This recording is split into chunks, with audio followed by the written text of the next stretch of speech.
하나님 말씀 전도서 11장 1절에서 8절 말씀입니다.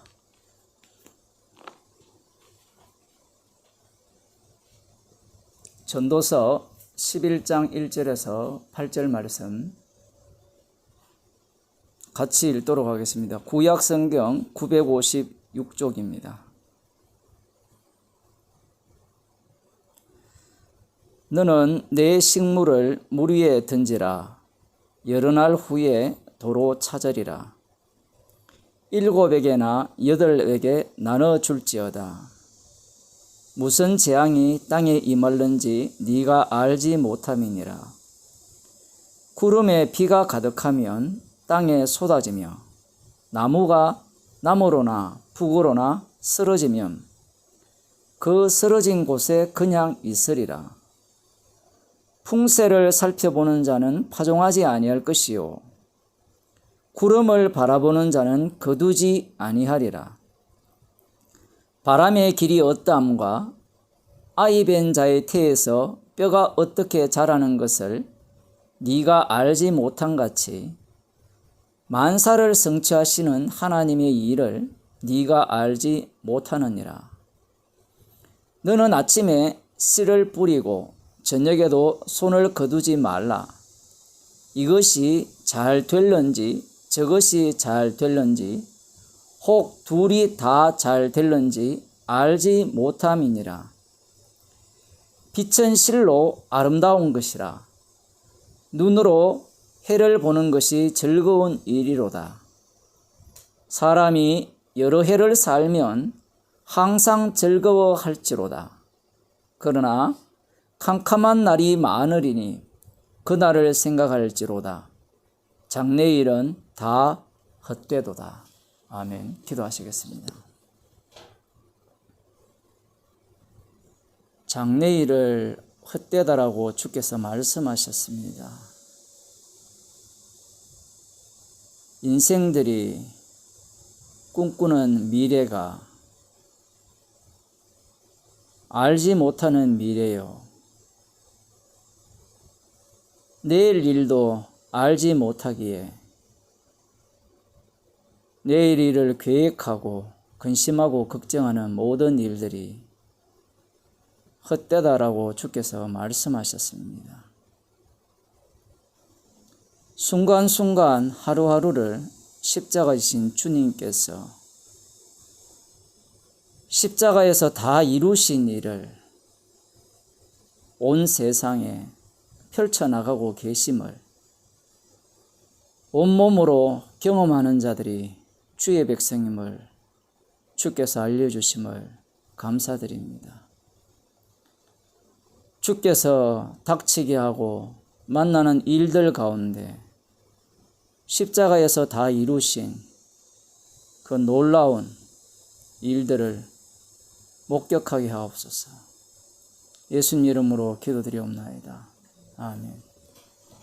하나님 말씀 누가복음 22장 39절에서 46절 말씀입니다. 누가복음 22장 39절에서 46절 말씀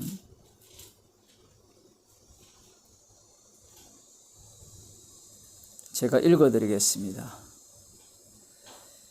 예수께서 나가사 습관을 쫓아 감람산에 가시매 제자들도 쫓았더니 그곳에 이르러 저희에게 이르시되 시험에 들지 않기를 기도하라 하시고 저희를 떠나 돌 던질 만큼 가서 무릎을 꿇고 기도하여 가라사대 아버지여 만일 아버지의 뜻이거든 이 잔을 내게서 옮기시옵소서.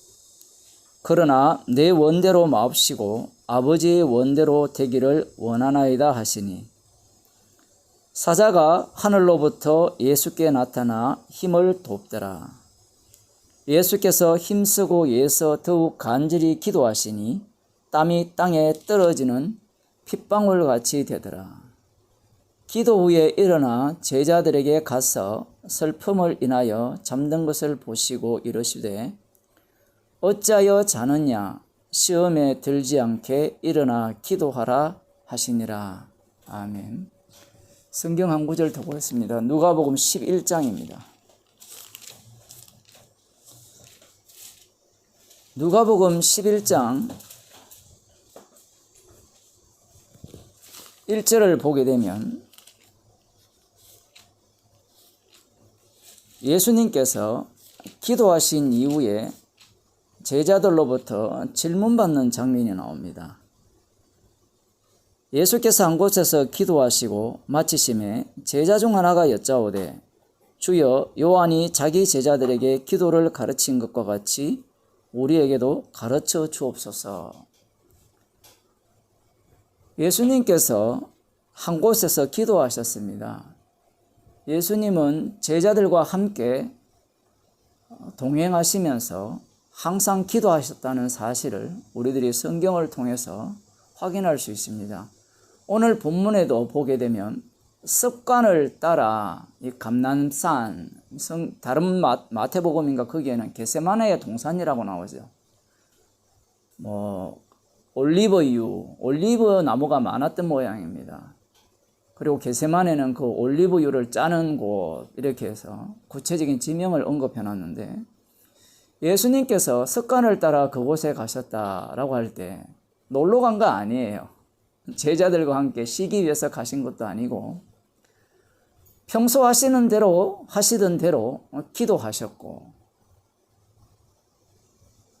예수님이 이때만 너희들이 시험에 들지 않게 기도하라고 하셨을까라는 의문을 우리들이 던진다면, 이 누가복음 11장에 보게 되면 이미 예수님께서 제자들에게 기도를 가르치신 그 내용이 나온다는 사실을 볼 때, 제자들도 이 감람산에 가서 예수님이 기도하실 동안 기도했다라고 볼 수 있어요.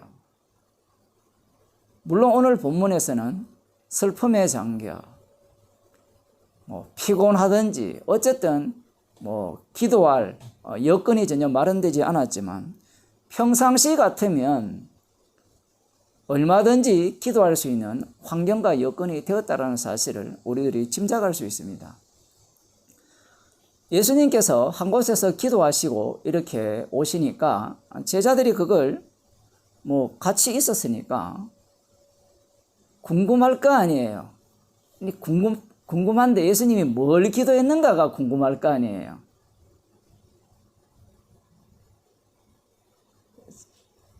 사실은 궁금한 게 없어요. 왜냐하면 이미 제자들은 답을 갖고 있거든요. 무슨 답을 갖고 있는가 하면 구약 성경에 근거한 답을 갖고 있어요. 무엇을 기도해야 되는가? 거기에 대한 내용은 이미 구약에 나오는 선지자들의 기도나 솔로몬 왕의 기도나 여러 예들이 있기 때문에 기도라는 것을 어떻게 해야 되는가는 다 알고 있습니다. 그런데 제자들이 이렇게 요청을 합니다.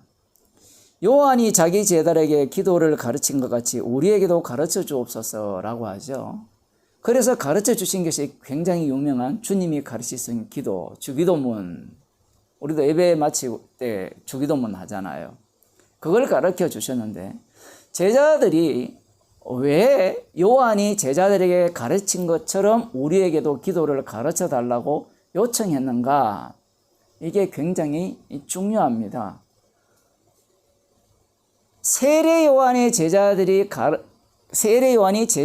가르친 기도의 내용이 있잖아요. 오늘날도 카톨릭이나 이런 데 가면 기도문이 있잖아요. 기도문을 다 가르치거든요.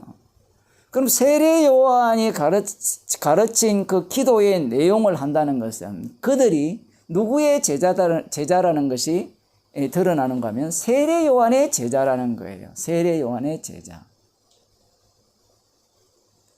하나의 조직을 나는 너 선생님 누구야? 라고 하면 그런 질문을 하지 않고 기도해봐.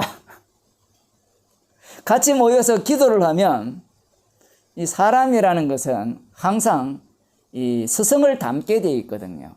자녀들이 부모를 닮잖아요. 저놈 저거 누구 닮았나 하면 보면 자기 닮았거든요.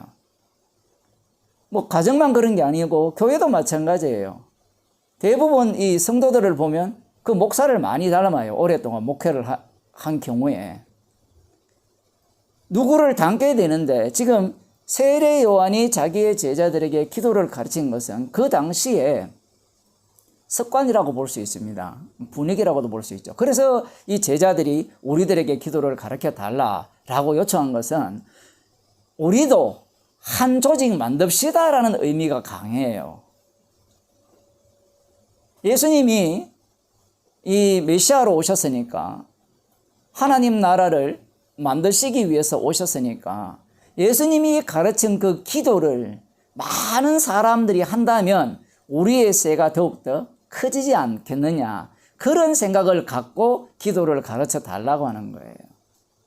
그래서 예수님께서 기도를 가르쳐 주시는데 어떤 내용을 가르쳐 주시는가 하면 마태복음과는 약간 차이가 있지만 누가복음을만 통해서 보겠습니다. 기도할 때 이렇게 기도하라 라고 하니까 제자들은 예, 기도할 때 이렇게 기도하겠습니다. 예수님 시키는 대로 하겠습니다. 이렇게 할 거 아니에요. 우리도 그렇게 기도를 하잖아요. 자, 내용을 보게 되면 아버지의 이름이 거룩히 여김을 받으시오며, 그 제자들이 이 가르침을 받았을 때 당연하죠. 당연히 아버지의 이름이 거룩히 여김을 받는 것이 1번이죠. 그건 유대인들도 동일한 사고방식을 갖고 있는 거예요.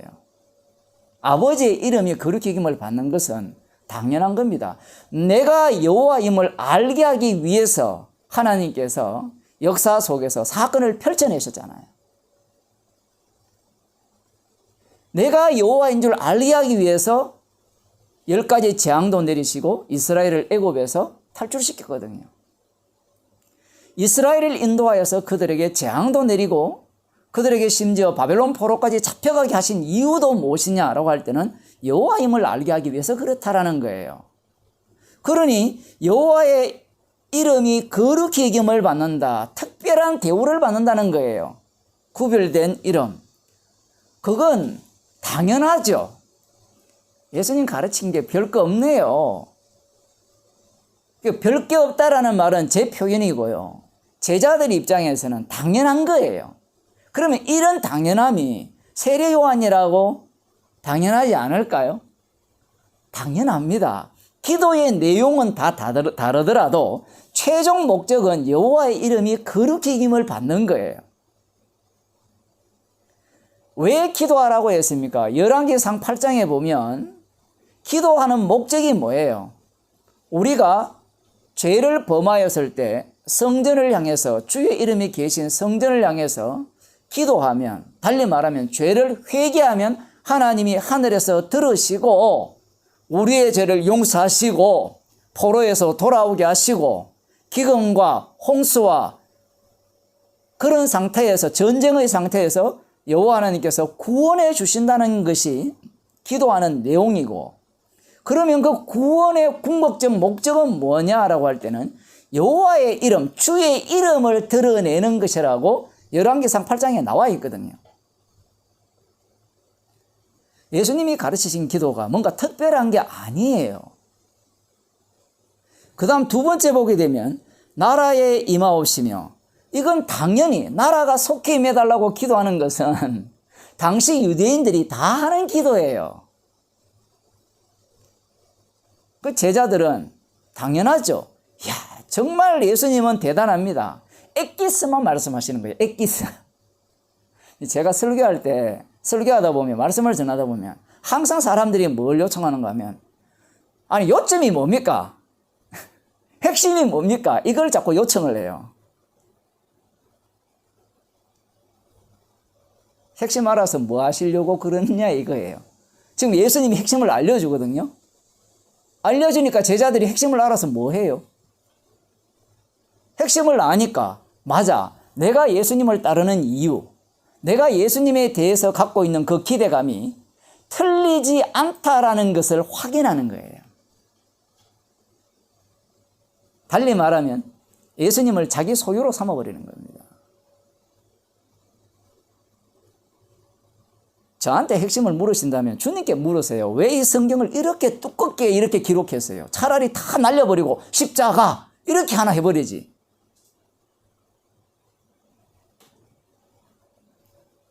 이미 마음속에 악마가 자리 잡고 있기 때문에 자꾸 성경을 이해하고 해석해서 자기 손아귀에 집어넣고 싶은 거예요.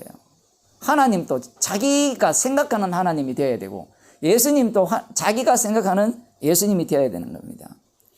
그 다음 우리에게 날마다 일용할 양식을 주옵시고, 하나님 나라가 임하면 날마다 일용할 양식이 주어진다는 거죠. 그걸 기도하는 거 당연하죠. 요한복음 6장에 나오잖아요. 예수님께서 물고기 2마리와 보리 5개로 장정 5,000명을 먹이시니까 그들은 누구를 생각했어요? 광야 시절에 모세를 생각했죠. 일용할 양식을 주옵시고, 얼마나 신나는 일입니까? 기도만 하면 주시잖아요. 사실은 만나는 기도하지 않아도 주셨는데, 이렇게 기도한다는 것은 곧 하나님 나라가 임했을 때 그 하나님 나라의 세상이 이사야 선지자가 예언한 그 세상이 될 것인데, 그 일용할 양식을 누가 공급해요? 이방 나라들이 조공 들고 오거든요. 우리가 우리에게 죄 지은 모든 사람을 용서하오니 우리 죄도 사하여 주옵소서. 지금 평소 누가 이렇게 살아가는가 하면 바리새인들이 이렇게 살아요. 말씀대로 살기. 우리 죄를 용서받으려면 우리가 어떻게 해야 되죠? 말씀대로 살아야 되잖아요. 그러면 형제와 원수 관계가 될 경우에는 그 용서를 못 받아요. 그러니 예수님께서 말씀하시는 이 내용은 별반 특별한 게 없어요. 누가 보기에? 유대인이나 제자들이 보기에, 오늘날 교인들이 보기에. 우리를 시험에 들게 하지 마옵소서. 이게 오늘 본문에 나오는 시험에 대한 내용인데, 시험에 들게 하지 마옵소서. 이 얘기는 너무나 유명한 겁니다. 구약 이스라엘 백성들을 보게 되면 하나님이 시험하셨다라고 하죠. 너희가 나를 사랑하나 사랑하지 않는가? 그 사사기 3장 1절 한번 보겠습니다. 3장 1절을 보면 여호와께서 가나안 전쟁을 알지 못한 이스라엘을 시험하려 하시며 이스라엘 자손의 세대 중에 아직 전쟁을 알지 못하는 자에게 그것을 가르쳐 알게 하려 하사 남겨두신 열국은 블레셋 5방백과 가나안 모든 사람과 시돈 사람과 바알 헤르몬 산에서부터 하맛 어구까지 레바논 산에 가는 히위 사람이라. 남겨두신 이 열국으로 이스라엘을 시험하사 여호와께서 모세로 그들의 열조에게 명하신 명령들을 청종하나 알고자 하셨더라. 하나님이 시험을 해요. 이게 정말 이게 기도라는 자체가, 예수님이 가르친 기도 자체가 뭔가 모순을 갖고 있는 거예요. 하나님이 시험을 했잖아요. 그러면 여기에 보면 시험에 누가복음 11장에서 시험에 들게 하지 마옵시라고 표현을 했잖아요. 하나님이 시험을 했잖아요. 시험을 한 목적이 뭔가 하면 저들이 나를 사랑하는지 사랑하지 않는지 그걸 확인하기 위해서 시험을 했거든요. 그래서 그 시험에 이들이 합격했어요? 못 합격했어요? 구약 이스라엘 백성들이. 합격하지 못했죠. 시험에 빠졌습니다. 시험에 빠졌기 때문에 최종적으로는 여호와 하나님에 의해서 멸망당한 겁니다. 그러면 예수님께서 가르친 기도, 시험에 들지 말게 하옵시고 라고 할 때 이것은 이 시험에 빠져들어가지고 최종적으로 멸망당하는 거거든요. 지옥 가는 겁니다. 아직까지 제자들은 그런 생각을 하지 않죠. 지옥이란 자체가 개념이 없기 때문에 성령이 와야 지옥이 만들어지거든요. 지옥이 어떤 의미인지를 알아요. 음부라는 개념은 있지만 지옥이라는 개념이 없어요. 이들에겐. 천국도 마찬가지죠. 그래서 낙원이라고 표현하는 거예요. 그러니 이들은 여전히 육적 안목을 갖고 천국 개념을 이야기하고 육적 안목을 갖고 음부 개념을 이해하는 겁니다. 시험에 들게 하지 말라는 것은 우리가 하나님이 내리시는 그 시험을 넉넉히 이겨서 최종적으로 하나님 나라 백성으로서 살게 해달라. 그 기도는 예수님 가르친 기도에만 있는 게 아니라 유대인들도 그렇게 기도를 해요. 하나님께서 시험하시는 것은 당연한 겁니다. 지금 구약에 보게 되면. 그런데 그 시험에 빠지지 말게 해달라는 거죠. 빠지면 안 된다는 겁니다. 그러니 예수님의 가르치신 기도 이 내용을 보게 되면 유대인들 입장에서는 별 게 없어요. 뭔가 별 게 있습니까, 여러분? 제가 방금 해석을 했잖아요. 쭉 해석을 할 때 이 모든 일의 주체자가 누구예요? 예수님의 기도의 가르침을 들었을 때. 우리에게 가르쳐 달라 했으니까 누가 기도해요? 제자들이 기도하고 성도들이 기도하죠.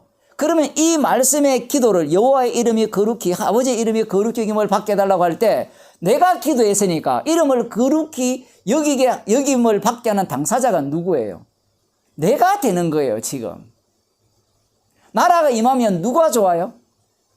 하나님이 나라를 임하게 해주지만 최종적으로 그 나라에 들어갈 조건을 누가 갖추어야 되는가 하면 내가 갖추어야 돼요.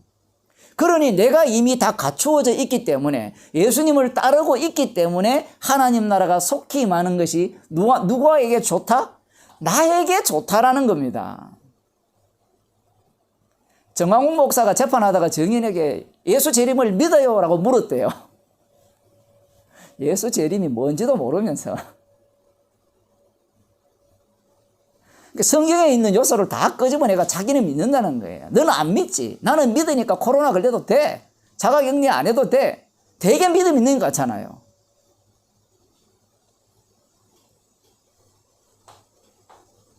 그 다음 보게 되면 이렇게 나오죠.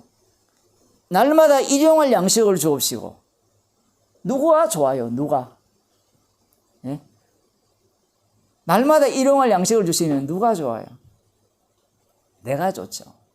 근데 이게 좋은 거 아닙니다. 광야 이스라엘 백성들 보세요. 일용할 양식을 40년 동안 똑같은 걸 줬어요. 만나와 메추라기. 제가 여기 중국 식당에 가서 가끔 이렇게 맛있다고 먹는 어딥니까?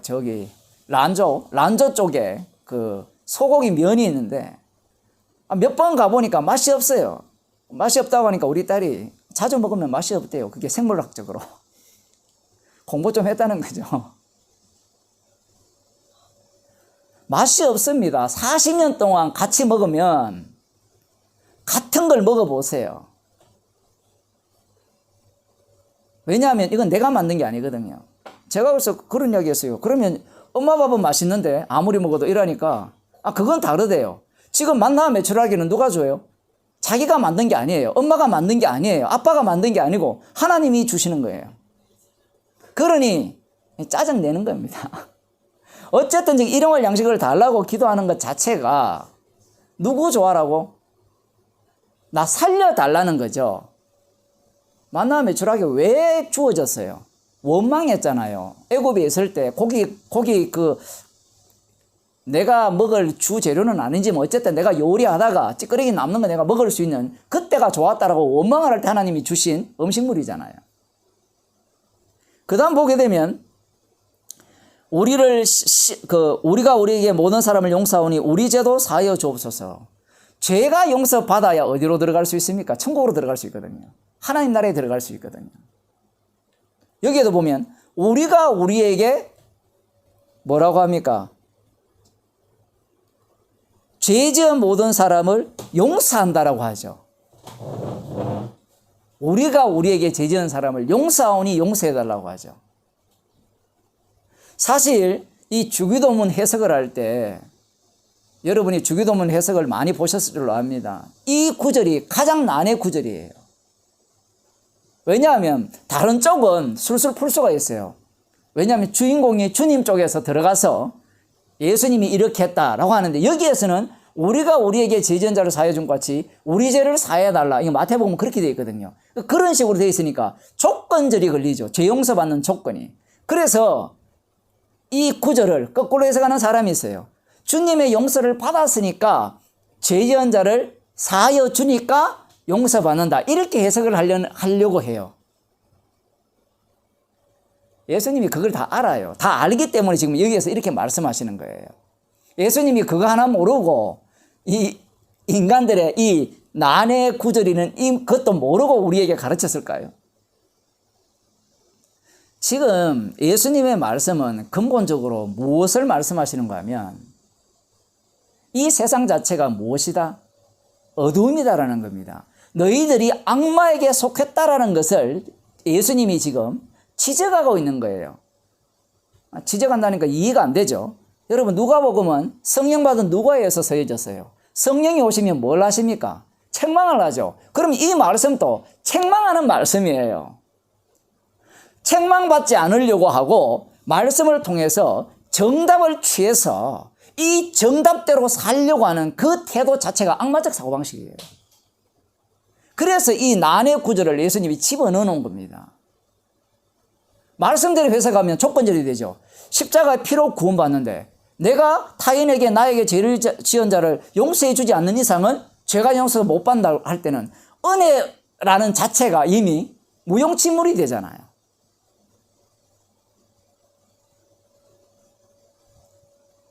시험에 들게 하지 마옵소서. 이 기도도 한번 생각해 보면 시험에 들지 않으면 누가 좋아요? 내가 좋아요. 조금 전에 그 열왕기상 8장을 언급했지만 시험에 빠져들지 않으면 저주가 임합니까 안 합니까? 저주가 임하지 않아요. 들어가도 복을 받고 나가도 복을 받아요.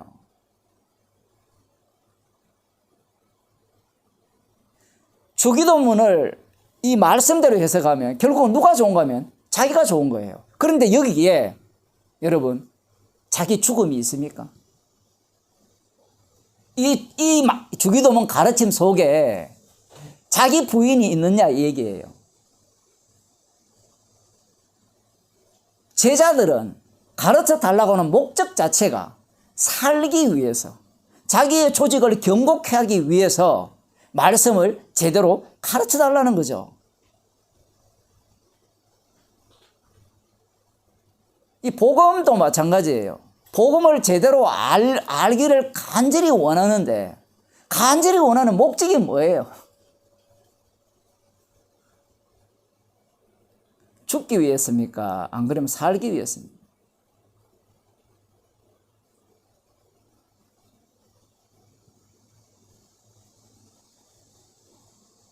복음을 제대로 알고 싶다.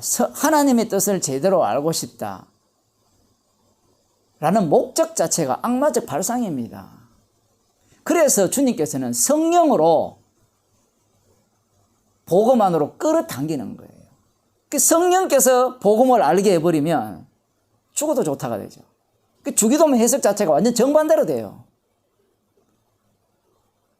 1차적으로 주님께서 제자들이 이렇게 가르치신 이유가 무엇인가 하면 너희들은 이런 기도를 할 자격이 있느냐 없느냐라고 할 때는 아버지의 이름이 거룩히 여김을 받으려면 예수님 자신이 목숨을 대속물로 내어주셔야 됩니다. 그러면 제자가 베드로가 저도 목숨을 버리겠습니다. 예수님과 함께 버리겠습니다 라고 할 때 그렇게 버리면 아버지의 이름이 거룩히 여김을 받을까요? 천만의 말씀이에요. 아버지의 이름은 아들의 죽으심으로만 이름이 거룩히 여김을 받아요. 어떻게? 아들이 죽으시고 언약대로 3일 만에 부활하셔서 주가 되시죠. 그래서 그 십자가 지신 분이 나라를 만드는 거예요. 지금 제자들에게 가르치는 기도지만 실은 예수님이 제자들과 따로 있을 때 기도하는 내용이에요. 이 기도가. 오늘 본문에는 할 수만 있거든 이 잔을 내게서 옮겨오시옵소서. 내 뜻대로 마옵시고 아버지 뜻대로 하옵소서 라고 할 때 이 같은 이야기예요. 제자들은 내 뜻대로 해달라고 주기도문을 배워서 기도한 거예요. 지금까지. 배웠으니까 기도했을까요? 안 했을까요? 당연히 했죠. 그 당시에 기본이니까. 가톨릭처럼 기도문 가르치면 그 집에 가가 주문해서 외우잖아요. 제자들은 그런 생각하는 거예요. 그래, 예수님 가르친 기도를 제대로 하면 우리가 이 기도한 내용대로 우리들 무리 속에서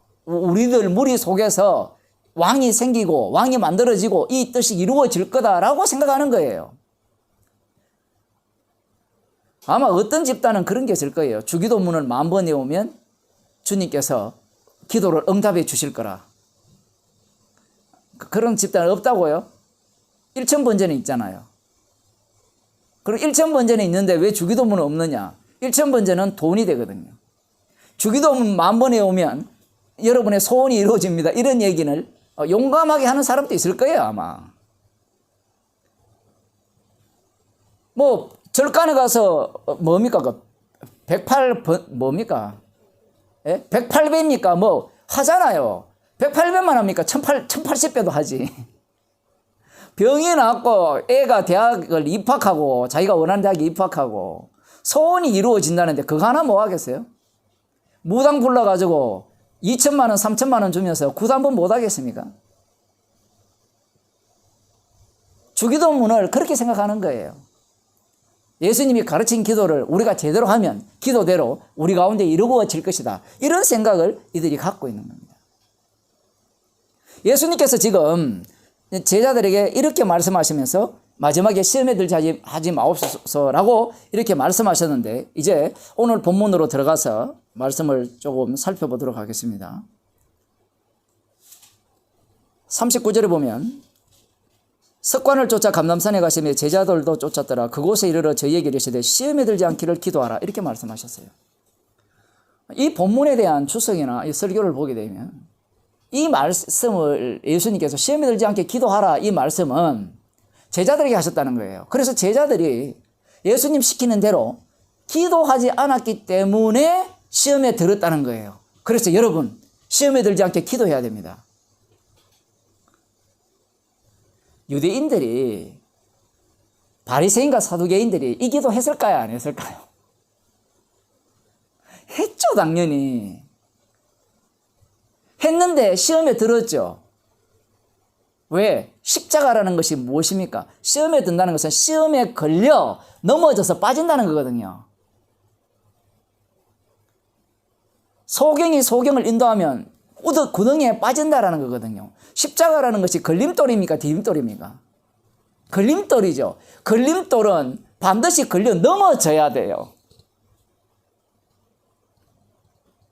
예수님께서 시험에 들지 않게 기도하라. 이게 단순히 예수님을 부인하는 정도 이 얘기가 아니에요. 지금 여기서 말하는 것은 구약에서는 시험에 걸려서 넘어진 자는 여호와 하나님의 심판을 받았죠.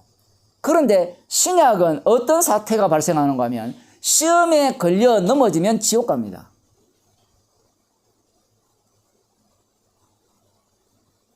그런데 문제는 지옥보다 더 무서운 게 가난이고 질병이잖아요. 나라가 공산주의 될까 싶어가지고 그게 더 두려운 거예요.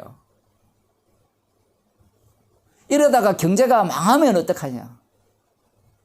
이러다가 나라 꼴이 안 되면 정말 이게 웃기는 일이 아닙니까? 내 나라는 여기에 속하지 않았다고 말씀하셨는데 모든 사람의 그 근심은 거기에 있는 거거든요.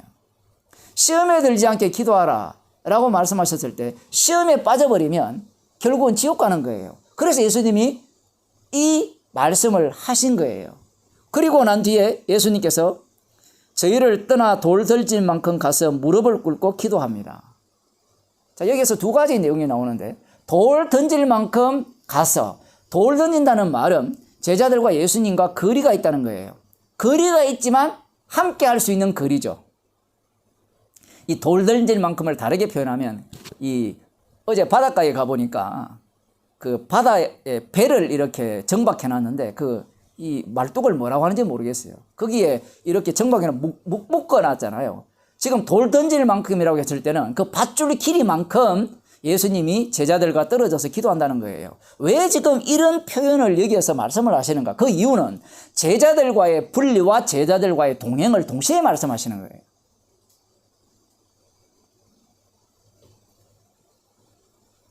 제자들은 절대로 예수님처럼 기도할 수도 없고요. 예수님이 될 수도 없어요. 제자들은 시험에 들지 않게 기도할 수가 없단 말입니다. 동시에 예수님이 제자들에게서 떠나지는 않죠. 그 예수님의 기도가 제자들에게 이루어지는 겁니다. 그래서 돌 던질 만큼 예수님이 떨어져서 기도하시는 거예요. 여러분이 잘 아시다시피 히브리서 7장에 나오죠. 예수님의 기도는 반드시 이루어집니다. 이 잔을 내게서 옮겨옵소서. 하지만 내 뜻대로 말고 아버지 뜻대로 해달라고 했을 때 이 기도의 내용이 누구를 다 사로잡아 가는가 하면 자기가 사랑하는 제자들 모두를 이 기도 속에 함몰시키죠. 그저께 중국에서 이런 일이 있었답니다. 몸무게가 222kg 되는 그 사람이 이 장난을 치다가 그 우물이 있었던 모양이에요. 자기 마당에. 그래서 거기에 이제 판자를 덮어놨는데 평소에 아마 거기를 쿵쿵 뛰어다녔던 모양이에요. 거기 안 내려앉았는데 신나게 쿵 밟으니까 빠졌는데 문제는 뭔가 하면 배가 너무 나왔어요. 안 빠져들었어요.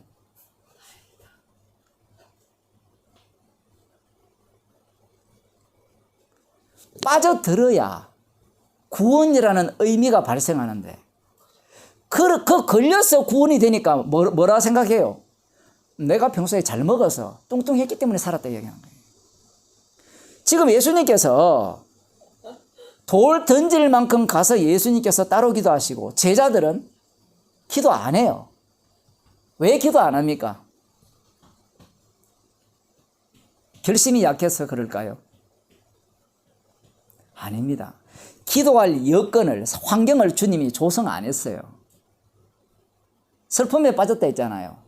슬픔에 빠지게 하신 분이 누구예요? 깊은 슬픔에 빠지면 여러분 온 힘이 빠지죠. 이런 일이 있었어요. 어떤 그 부인이 계시는데 남편이 돌아가셨어요. 남편이 돌아가시니까 그 생각이 들더래요. 앞으로 나는 잠이 안 올 것 같더래요. 그런데 한 이틀인가 3일 지나니까 달콤한 잠이 오더래요. 육이라는 게 그래요. 육이라는 게. 지금 제자들이 결심이 약해서 그런 거 아니에요. 평소에 이 제자들이 커피 한 10잔 마시고 에너지 음료 마시고 그렇게 해서 기도할 수 있는 여건을 만들어서 기도할 수 있는 조건을 만들 수 있잖아요. 우리 같으면. 근데 주님은 어떻게 일을 하시는가 하면 환경을 조성하셔서 절대로 시험에 들지 않게 기도할 수 없도록 만들어버립니다. 찍소리 못하게 하기 위해서예요. 만일에 제자들이 여기에서 기도했다라고 하면 나중에 무슨 소리 나오는가 하면 예수님이 기도하라 할 때 시험에 들지 않게 기도해서 제가 비록 닭 울기 전에 3번 예수님을 부인했지만 성령을 받을 수 있지 않았습니까? 이런 소리 할 거 뻔해요. 그래서 예수님이 철저하게 제자들과 단절시키는 거예요. 그게 돌 던진 만큼 가서 따로 기도하시는 거예요. 그리고 제자들은 슬픔에 잠겨 기도할 수 없는 상태가 돼버린 거예요. 그래서 마지막에 보면 제자들이 다 졸았거든요. 잤어요. 그런데 예수님이 뭐라고 하시는가 하면 어찌하여 자느냐 시험에 들지 않게 일어나 기도하라. 기도할 시간 없어요. 왜 없는가 하면 일어나 기도하라고 말씀하는 순간 가룟 유다가 군병들을 끌고 와서 지금 잡아가는데 무슨 기도해요? 여러분 갑작스러운 상황, 사건이 닥칠 때는 기도가 안 나와요. 기도라는 것은 그 사건 이후에 좀 여유로운 그 시간적 공간이 생길 때 기도를 하잖아요. 그렇지 않습니까? 그 찰나라고 하는 그 순간엔 기도가 안 돼요. 근데 주님은 계속 지금 기도할 수 없는 상황으로 몰아가요. 온 정신이 지금 예수님이 잡혀가는데 팔려 있는데 어떻게 기도해요? 우리 같으면 정신을 차리고 기도합시다. 이게 나올 거 아니에요. 그 상황이 안 닥쳐서 그래요. 산이 무너져 집이 덮치는데 기도합시다. 물론 그런 사람도 있어요. 이 성경을 보고 평소에 마음을 다 잡아서 우리가 죽어가더라도 기도해서 시험에 들지 않게 합시다. 그래서 뭐 공산당이 우리를 죽이면 당합시다. 지금 광화문 어제 나간 사람들이 다 그런 거잖아요. 그죠? 죽음을 각오한 사람들이에요. 그 사람들은. 그게 믿음이에요. 그래 십자가 안전하죠. 그래 이 땅에 소망을 두는 겁니다. 그 다음 이제 오늘 본문에서 중요한 내용이 무릎을 꿇고라는 표현이 나오잖아요. 무릎을 꿇고. 자, 이게 왜 나왔느냐, 이게 중요합니다. 우리는 겸손이라고 표현을 하잖아요. 열왕기상을 보겠습니다. 예수님의 기도가 어떤 의미를 담고 있느냐라고 보게 되면 열왕기상 8장을 보면 이 기도의 내용이 어떠한 내용을 담고 있는가가 다 나와 있어요. 자, 여기에 보면 이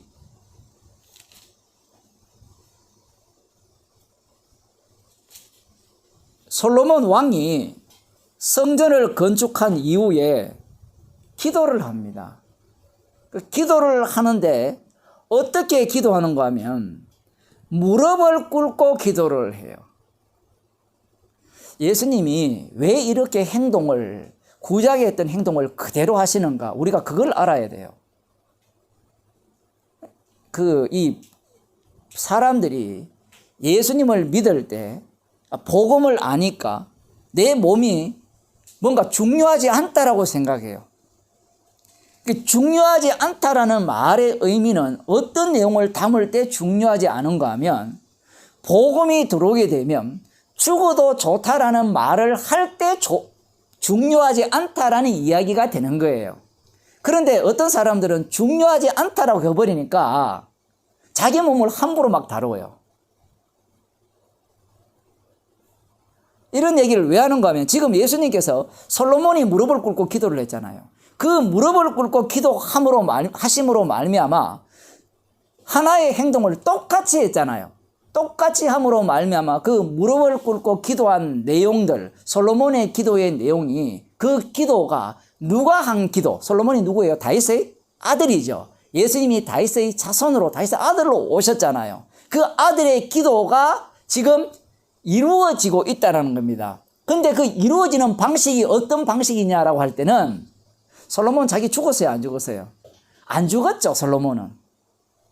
근데 예수님은 무릎을 꿇고 목숨을 대속물로 내어 죽으시는 죽음으로 나아가는 거예요.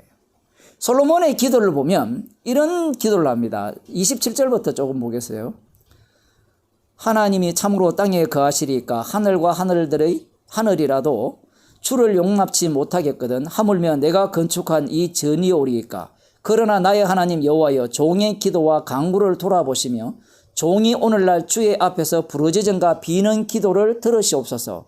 주께서 전에 말씀하시기를 내 이름이 거기 있으리라 하신 곳이 이 전을 향하여 주의 눈이 주야로 보옵시며 종이 이곳을 향하여 비는 기도를 들으시옵소서. 주의 이름이 계신 곳이 성전이에요. 그런데 성전은 누구예요? 예수님 자신이죠. 지금 성전이 없잖아요. 성전을 향해서 기도해야 되는데 예수님이 아버지께 기도하죠. 아버지께 기도하는데 예수님이 자신이 그 기도를 자기 자신의 몸으로 어떻게 합니까? 다 이루어내죠. 자기 몸을 대속물로 드려서 십자가에 못 박혀 죽으셔서 그 기도의 내용을 다 이루어내시는 겁니다. 친히. 예수님 자신이 성전이 되시고 예수님 자신이 대제사장이 되시고 예수님 자신이 또 뭐가 돼요? 제물이 되시고 예수님 자신이 기도한 내용을 다 어떻게 이 땅에 이루어내버려요.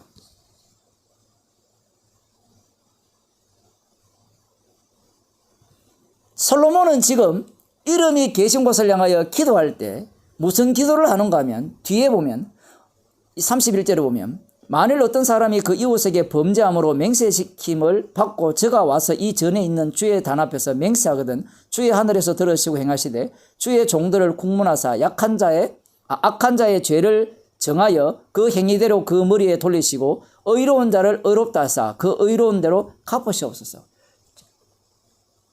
이 말씀에 근거하면 악한 자는 하나님께서 진노를 내리시고 의로운 자는 어떻게 하라? 하나님께서 선으로 갚아달라는 기도를 지금 하고 있잖아요. 누가 이렇게 하고 있어요?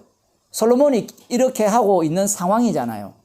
그런데 아까 우리가 우리에게 죄 지은 자를 사해 준 같이 우리 죄를 사해달라고 하죠. 그죠? 용서함같이 용서해달라고 할 때 지금 이 내용을 그대로 틀어놓은 거잖아요.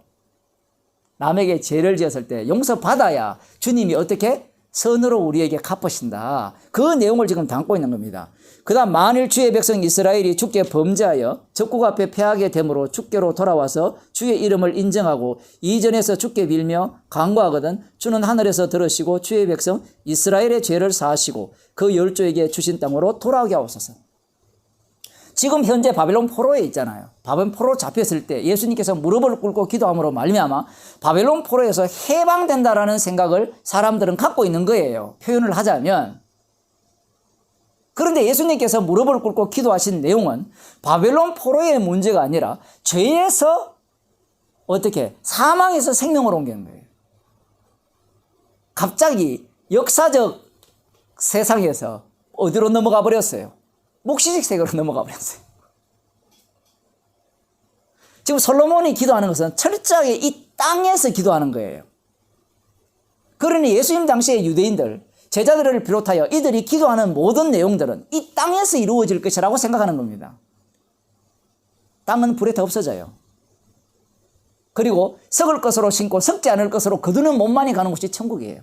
그럼 그 천국이 어떻게 생겼느냐? 백날 설명해도 설명이 안 돼요. 인간의 언어를 그 육신이 담고 있는 한계성 때문에 이 땅의 것을 갖고 비유로만 계속 설명을 하는 거예요. 못 알아듣거든요. 십자가 복음도 마찬가지죠. 성령이 임한다라고 했을 때 성령이 임하는 것이 예를 들어 뭐 물건 하나를 집어들고 자 여기 있다라고 해서 뭔가 들어오면 성령이 임했다라고 할 수 있는데 뭔가 없잖아요. 그래서 사람들이 없으니까 없는 걸 있는 것으로 다 바꾸려고 하잖아요. 뭐 방언을 한다. 방언을 하면 성령 받았다. 그건 인도 가면 방언 많이 합니다. 병 고치면 성령 받은 은사다. 성경에 나오니까. 여러분이 그걸 아셔야 돼요. 제가 지난번에 그저께입니까? 계시록 13장 13절을 말씀드리면서 짐승이 무슨 짓을 한다 했어요. 큰 이적을 행하면서 사람들 앞에서 하늘에서 불을 내린다 했잖아요. 엘리야 선지자가 불을 내렸잖아요. 그죠? 그러니 이 말씀을 하시는 이유가 예수님이 행하신 일들을 그대로 하는 겁니다. 누가? 적그리스도가.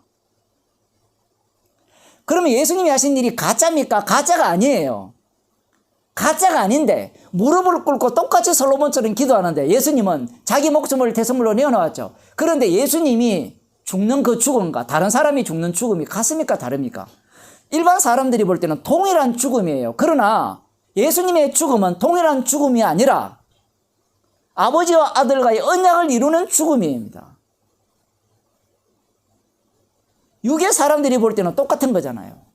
그러나 성령을 받은 사람들이 볼 때는 전혀 다른 사건이에요. 그리고 십자가 사건 자체는 육의 사람들이 볼 때는 2000년 전에 일어났던 단 한 번의 사건이죠.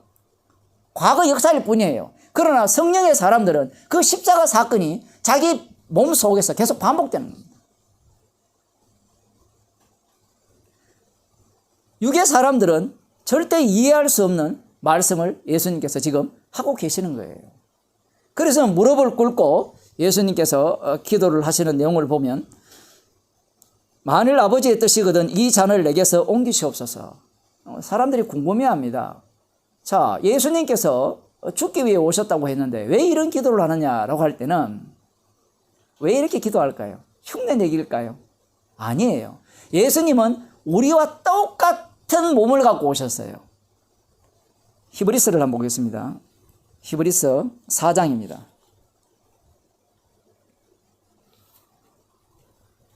히브리서 4장 15절을 보게 되면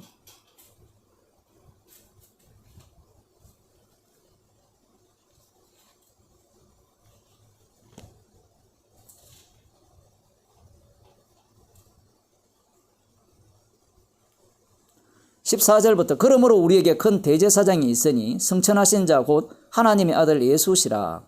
우리가 믿는 도리를 굳게 잡을지어다. 우리에게 있는 대제사장은 우리 연약함을 체휼을 하지 아니하는 자가 아니요 모든 일에 우리가 한결같이 시험을 받은 자로되 죄는 없으시니라. 이 체휼이라는 단어는 우리가 흔히 말하는 오늘날의 그 핵심 단어 공감이라는 뜻이에요.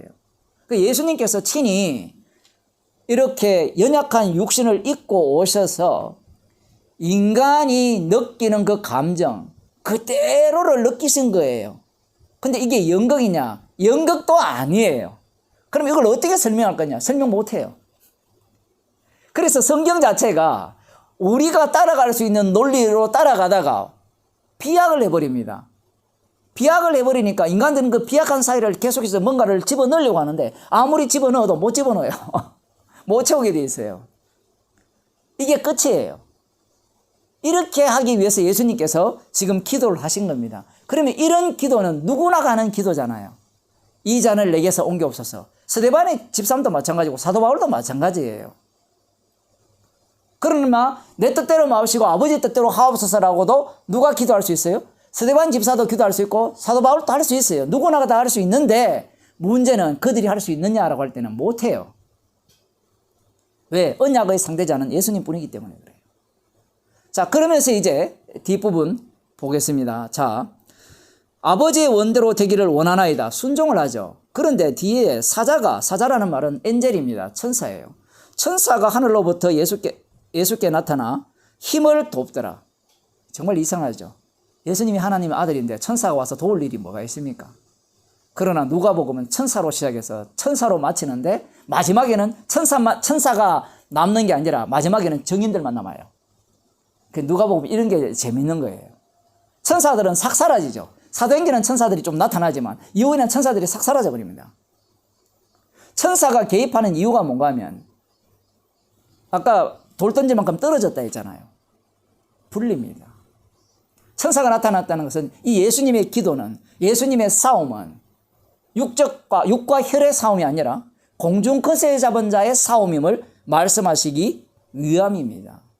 여기에 보면 힘쓰고 예서 더욱 간절히 기도하니 그걸 힘을 돕더라 이렇게 표현할 때 예수님 힘이 딸려서 그런 것이 아니에요. 그러면 이건 그 내용을 포함함과 동시에 나중에는 어떤 내용을 또 동시에 포함하게 되는가 하면 사도 바울이나 스데반 집사님이 어떻게 자기 뜻대로 살지 않고 아버지 뜻대로 주님의 정인으로 살아갔느냐 했을 때는 성령이 인도하십니다. 그걸 또 동시에 보여주는 말씀입니다. 얼마나 간절히 기도했는지 땀이 땅에 떨어지는 핏방울 같이 되더라. 정말 희한한 표현이죠. 그래서 어떤 과학자는 연구를 했는데 모세 혈관이 터져가지고 피가 나왔다 이렇게 이야기를 하는데 지금 표현이 그렇게 되어 있습니다. 자, 그래서 마지막으로 기도 후에 일어나 제자들에게 가서 슬픔을 인하여 잠든 것을 보시고 이르시되 어찌하여 자느냐 시험에 들지 않게 일어나 기도하라 하시니라. 기도 안 돼요. 자, 그럼 이걸로 설교를 끝낼까요? 시간도 많이 됐는데. 아닙니다. 그런데 성도에게 시험이 있을까요? 없을까요? 시험이 똑같이 있어요. 누구처럼? 이스라엘 백성처럼, 광야 이스라엘 백성처럼. 베드로전서 2장 9절을 한번 보겠습니다. 베드로후서 2장 9절.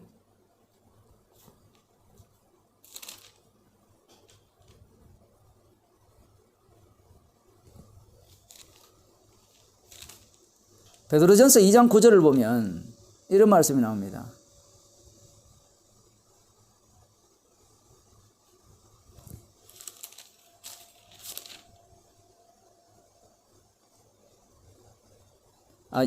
베드로후서 2장 9절입니다. 신약성경 385쪽 주께서 경건한 자는 시험에서 건지시고 불의한 자는 형벌 아래 두어 심판날까지 지키시며 여기에 보면 경건한 자는 시험에서 건지신다 하죠. 이 표현이 재밌죠. 시험에서 건지신다면 건지려면 물에 빠져야 돼요? 안 빠져야 돼요? 일단 빠져야 돼요. 사람들은 시험에 들지 않게 하면 성도는 시험에 들지 않아야 된다는데 시험에 들지 않으면 안 빠져야 된다는 거예요.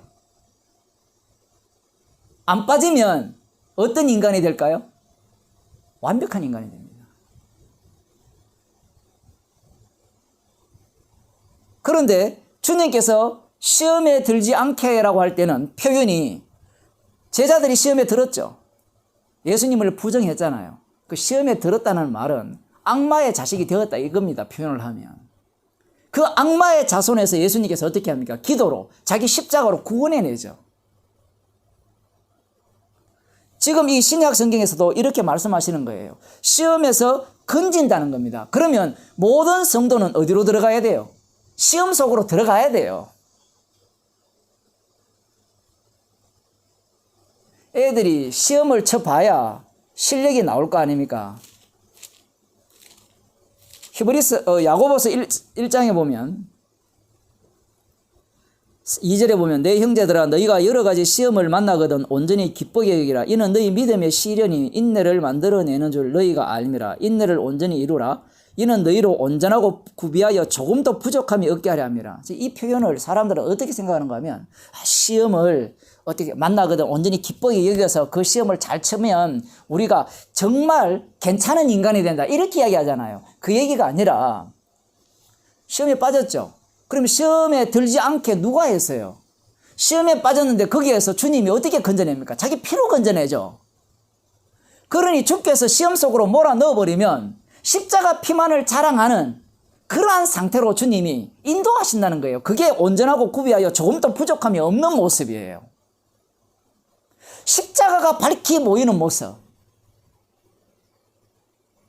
그 상태가 바로 온전하고 부족함이 없는 성도의 모습이라는 거예요. 그러면 우리는 시험에 들지 않게 기도해야 돼요? 말아야 돼요? 해야죠, 당연히. 그 기도를 누가 이루어집니까? 주님께서 친히 이루어지는데 그 기도를 이루어지는 방식이 어떤 방식이었어요? 예수님의 대신 죽으심이죠. 그러면 그 기도를 하는 당사자에게 죽으심이 결과물로 나오게 되어 있어요. 십자가가 결과물로 나오게 되어 있어요. 시험에 빠지는 게 중요한 게 아니에요. 빠지지 않는 게 중요하지 않는 게, 빠지지 않는 것이 중요한 게 아니라 얘기입니다.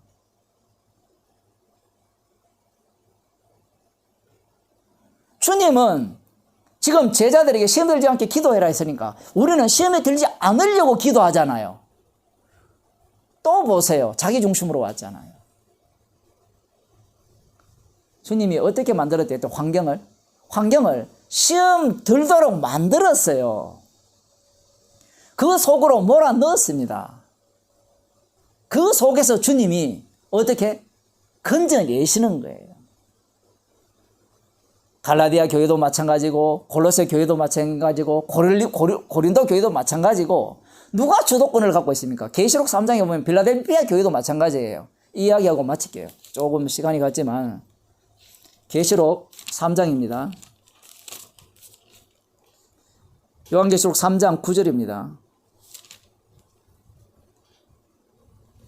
보라 사단의 회고 자칭 유대인이라 하나 그렇지 않고 거짓말하는 자들 중에서 몇을 네게 주어 저희로 와서 네 발 앞에 절하게 하고 내가 너를 사랑하는 줄을 알게 하리라. 이거는 이제 최종적인 상태인데 지금 빌라델피아 교회에 어떤 자들이 있는가 하면 사단의 모임이 있어요. 사단의 회라는 게 중요하거든요. 사단의 모임이라는 것은 모임은 힘이 있어요, 없어요? 힘이 있잖아요. 예? 힘이 있으니까 교회 안에 힘이 있으니까 이들이 어떻게 하겠습니까? 이들이 이겨요, 져요, 교회 안에서. 대부분 교회 안에서 이들이 이겨요. 탕자교회도 시간이 지나면 그럴 가능성이 아주 높아요. 복음 전하는 자가 오히려 쫓김을 나가고 그럴 가능성이 높아요. 지금 여기에 보면 그들이 이미 들어왔다는 것은 모두가 다 시험 속에 들어와 버린 겁니다. 물론 최종적으로 주님께서 그들을 무릎을 꿇게 한다는 게 나오죠. 그건 언제 그렇게 돼요? 이들로 인해서 목숨을 잃을 때 죽임을 당하고 핍박당하고 최종적으로 이들이 그들 앞에 무릎을 꿇게 되죠. 죽임당한 자들 앞에 무릎을 꿇는 자들이 이들입니다. 그럼 이들은 이 세상에서 잘 나가는 거예요. 네가 나의 인내의 말씀을 지켰은즉 보세요. 인내의 말씀을 지켰다는 거예요. 말씀 자체가 인내를 요구하죠. 환난은 인내는 연단을 낳는다 했으니까 그 인내라는 것이 왜 필요합니까? 시험 속에 들어왔죠. 들어오니까 저들이 이미 주류를 형성하고 있잖아요. 그죠? 교인들 뭐 5명, 10명 모인 이게 아니라 뭐 100명, 200명 모인 그 주류 속에 가면 더 재밌잖아요. 장사도 잘 되고 애 교육도 좋고 나의 인내를 말씀을 지켰다라고 했을 때는 이들이 지킨 게 아니죠. 이미 성령을 받았기 때문에 성령께서 지키게 하신 겁니다. 그 인내 속에 있기 때문에 이들은 핍박과 미움을 엄청나게 받고 있는 겁니다. 그런 상태에서 주님이 이렇게 칭찬하고 있는 거예요. 지켰은즉 또한 너를 지키어 시험의 때를 면하게 하리니 정말 희한한 말씀을 해요. 인내의 말씀을 지켰기 때문에 시험의 때를 면하게 하겠다는 거예요. 그 시험의 때가 뭔가 하면 이는 장차 온 세상에 임하여 땅에 가는 자들을 시험할 때라 이거죠. 이미 시험 받았는데 시험의 때를 면하게 하겠다는 거예요. 이게 말의 모순입니다.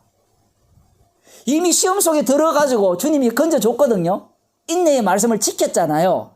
그런데 시험의 때를 면하게 했다는 말씀의 의미는 어떤 말씀입니다? 어떤 말씀일까요? 시험에 빠지지 않게 하겠다는 얘기입니다. 왜냐하면 계시록의 핵심은 죽임당하는 거예요. 예수님처럼 성도들이. 그들이 승리자입니다. 그래서 그들이 천국 갔을 때 어린 양의 피를 자랑하는 겁니다.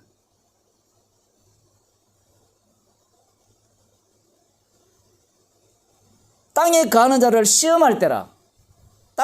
우리도 다 땅에 거하잖아요. 근데 주님이 이 시험의 때를 면하게 준다는 겁니다. 야, 시험 안 받으면 좋겠다. 그게 계시록 해석하는 자들의 특징이잖아요. 시험 안 받는 게 좋겠다. 시험 안 받으면 고난이 없어요. 고난이 없으면 무엇이 없다는 거예요? 십자가 피를 자랑할 여지가 하나도 없는 거예요. 그게 인간의 본성이기 때문에 그렇습니다. 기도하겠습니다. 하나님 아버지, 철저하게 우리와 분리시키시고 단절시킨 가운데 함께 하시는 주님을 저희들에게 알려주심을 감사드립니다. 십자가만을 자랑케 하기 위해서 주께서 친히 십자가 피만을 증가하기에 가장 적합한 환경을 우리에게 날마다 제공하심을 감사드립니다. 우리를 시험에 들지 않게 하시고 십자가의 피만을 자랑하는 주의 백성이 되게 하옵소서. 예수님 이름으로 기도드리옵나이다. 아멘.